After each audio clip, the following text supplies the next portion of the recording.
Pozdrav, ja sam Kanđija, a čitat ću vam Ulixa Jamesa Joycea i sretan vam Bloomsday 2020. Da. Kaže ovako. Mr. Leopold Bloom s užitkom je jeo iznutrice životinja i peradi. Volio je gustu juhu od gušće ponutrice, pikantne želuce, punjeno prženo srce, pohanu jetricu sa mrvicama, pečenu baklarevu ikru. Najviše od svega volio je na žaru pečene ovčje bubrege, koji su mu na nevcu ostavljali blagi okus s jedva primjetnim mirisom urina.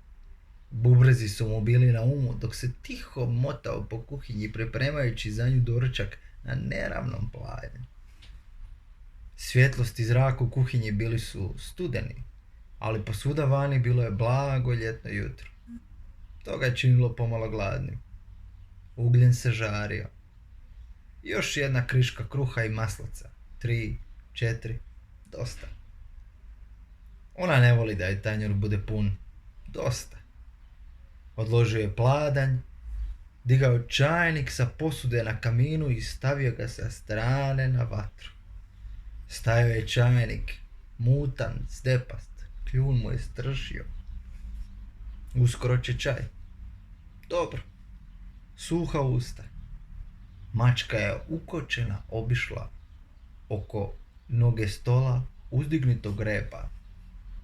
Brnjau! O, tu si, rekao je gospodin Bloom okrenuvši se oko vatre. Mačka je mijavkanjem odgovorila i ponovo ukočeno prošla oko noge stola mijaučući. Upravo se tako šulja po mom pisaćem stolu. Prrr. Počeši me po glavi. Prrr. Gospodin Bloom je zamišljeno, ljubazno gledao gipko crno stvorenje. Izgleda čisto. Sjajan njenog glatkog krzna, bijela pjegav, pod korijenom repa, zelene sjajne oči. Sagnuo se prema njoj, s rukama na koljenima.